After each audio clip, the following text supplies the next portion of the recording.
তোমাদের জন্য অনেক দোয়া থাকলো, অনেক শুভকামনা থাকলো। ভালোভাবে পড়ালেখা করবে, ঠিক আছে?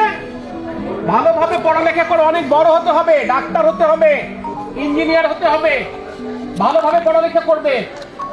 এই যে আপাদের এই শান্তের কথা শুনবে, আব্বু আব্বুর কথা শুনবে, ঠিক আছে? সবাই ভালো থাকবে। আর বাড়িতে যে তোমরা বলবে যে অমিত চাচির সাথে দেখা হয়েছিল, তোমার আব্বু আব্বুকে আমার সালাম দিবে, ঠিক আছে?